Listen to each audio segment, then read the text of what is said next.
Hi hello friends, welcome back to my YouTube channel. ನಾನಿವತ್ತು ಮಕ್ಕಳಿಗೋಸ್ಕರ special ಆಗಿರೋ ಒಂದು ವಿಡಿಯೋನ ತೊಗೊಂಡು ಬಂದಿದ್ದೀನಿ. ಇದು ವೆರಿ ಯೂಸ್ಫುಲ್ ವಿಡಿಯೋ ಅಂತಲೇ ಹೇಳ್ಬೋದು. ನಿಮಗೂ ಕೂಡ ತುಂಬಾ ಇಷ್ಟ ಆಗುತ್ತೆ.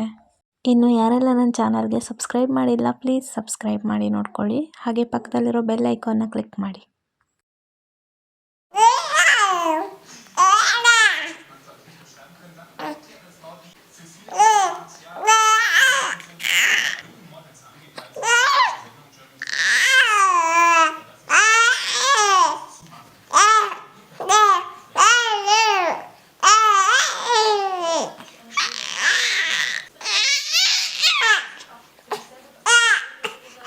ನಿಮ್ಮ ಮಗುನು ಪಟಪಟ ಅಂತ ಮಾತಾಡಬೇಕಾ, ಚುರುಕಾಗಿ ಮಾತಾಡಬೇಕಾ, ಬುದ್ಧಿ ಚೆನ್ನಾಗಾಗಬೇಕು, ಬ್ರೈನ್ ಡೆವಲಪ್ಮೆಂಟ್ ಎಲ್ಲ ಚೆನ್ನಾಗಾಗಬೇಕು ಅಂತ ಎಲ್ಲರೂ ಟ್ರೈ ಮಾಡ್ತಾ ಇರ್ತೀವಿ. ಆದರೆ ನಾವು ಮಾಡೋ ಮಿಸ್ಟೇಕ್ ಏನು ಅಂದರೆ, ಅವರು ಮಗು ಇದ್ದಾಗಲೇ ಆಲ್ಫಾಬೆಟ್ಸ್ ತೋರಿಸೋದು, ನಂಬರ್ಸ್ ತೋರಿಸೋದು, ಟೇಬಲ್ಸ್ ತೋರಿಸೋದು, ಆ್ಯಪಲ್ಲು, ಬಿ ಫಾರ್ ಬಾಲು ಈ ಥರನೇ ಕಲಿಸ್ಕೊಡ್ತಿರ್ತೀವಿ. ಬಟ್ ಆ್ಯಕ್ಚುಲಿ ನೀವು ಕಲಿಸ್ಕೊಡ್ಬೇಕಾಗಿರೋದು ಅವರಿಗೆ ನಾರ್ಮಲ್ಲಾಗಿ ಮನೆಯಲ್ಲೇ ಮಾತಾಡುವಂಥ ಭಾಷೆ ಆಗಿರ್ಬೋದು.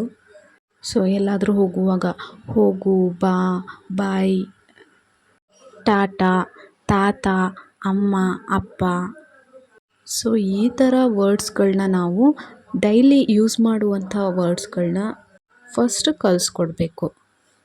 ಅವರು ಆಮೇಲೆ ಬೇರೆ ಲ್ಯಾಂಗ್ವೇಜಸ್ನ, ಬೇರೆ ಶೇಡ್ಸ್ನೆಲ್ಲ ಅದನ್ನೆಲ್ಲ ಕಲಿಯೋದಕ್ಕೆ ಅವರಿಗೆ ಈಸಿ ಆಗುತ್ತೆ. ಸಾಮಾನ್ಯವಾಗಿ 2 ರಿಂದ 5 ಅಕ್ಷರಗಳನ್ನು 2 ವರ್ಷದ ಒಳಗಿನ ಮಕ್ಕಳು ಮಾತಾಡಬೇಕಾಗತ್ತೆ.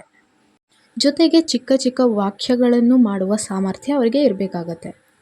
ಒಂದು ವೇಳೆ ನಿಮ್ಮ ಮಗುಗೆ 2 ವರ್ಷವಾಗಿ ಅದು ಮಾತಾಡ್ತಾ ಇಲ್ಲ ಅಂತ ಅಂದರೆ ನೀವು ವೈದ್ಯರನ್ನೇ ಭೇಟಿಯಾಗಬೇಕಾಗತ್ತೆ. ಇದರರ್ಥ ನೀವು ಹೆದರ್ಕೊಂಡು ವೈದ್ಯರ ಬಳಿ ಚಿಂತಿಸಿ ಹೇಳ್ಕೊಳ್ಳುವಂಥದ್ದಲ್ಲ. ನನ್ನ ಪ್ರಕಾರ ಇದೊಂದು ಮೈಲ್ಸ್ಟೋನ್ ಡಿಲೇ ಆಗಿರ್ಬೋದು. ಮೈಲ್ಸ್ಟೋನ್ ಡಿಲೇ ಅಂತ ಅಂದರೆ ಇದೊಂದು ಬೇರೆದೇ ಥರದ ಸಮಸ್ಯೆ ಆಗಿರುತ್ತೆ. ಅಲ್ಲಿ ನಿಮ್ಮ ಮಗುವಿಗೆ 2 ವರ್ಷ ಆದ್ರೂ ಮಾತಾಡೋಕ್ಕಾಗಲ್ಲ. ಇದು ಒಂದು ವೇಳೆ ಅನುವಂಶೀಯ ಕೂಡ ಆಗಿರ್ಬೋದು. ಒಂದು ವೇಳೆ ಈ ಮಗುವಿನ ತಂದೆ ತಾಯಿ ಅಂದರೆ ನೀವು ಅವಧಿ ಮೀರಿ ಮಾತಾಡೋದನ್ನು ಕಲ್ತಿರ್ಬೋದು, ಅಥವಾ ನಿಮ್ಮ ತಂದೆ ತಾಯಿ ಅವರು ಕೂಡ ನಿಧಾನವಾಗಿ ಮಾತನಾಡೋದನ್ನು ಕಲ್ತಿರ್ಬೋದು. ಇಂಥ ಸಂದರ್ಭದಲ್ಲಿ ನಿಮ್ಮ ಮಗು ಸ್ವಾಭಾವಿಕವಾಗಿದೆ. ಇಲ್ಲದೇ ಇದ್ದರೆ ನಿಮ್ಮ ಮಗುನ ಕಂಪ್ಲೀಟಾಗಿ ಟೆಸ್ಟ್ ಮಾಡಬೇಕಾಗತ್ತೆ. ರೀಸನ್ನ ತಿಳಿದು ಅದಕ್ಕೆ ಚಿಕಿತ್ಸೆನ ಕೊಡಬೇಕಾಗತ್ತೆ. ಭಾಷೆ ವಿಳಂಬ, ಸ್ಪೀಚ್ ಡಿಲೇ, ಇದ್ರ ಸುತ್ತ ತುಂಬಾ ಮಿಸ್ಅಂಡರ್ಸ್ಟ್ಯಾಂಡಿಂಗ್ ಇದೆ.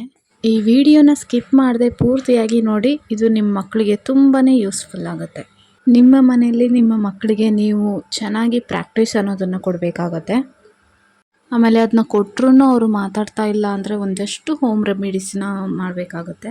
ಹಾಗೆ ನಿಮ್ಮ ಫ್ಯಾಮಿಲಿಯಲ್ಲಿ ಯಾರಿಗಾದ್ರೂ ಇದೇ ಥರ ಪ್ರಾಬ್ಲಮ್ ಇದ್ದರೆ ಅದು ಕೂಡ ಇಂಪಾರ್ಟೆಂಟ್ ಆಗುತ್ತೆ.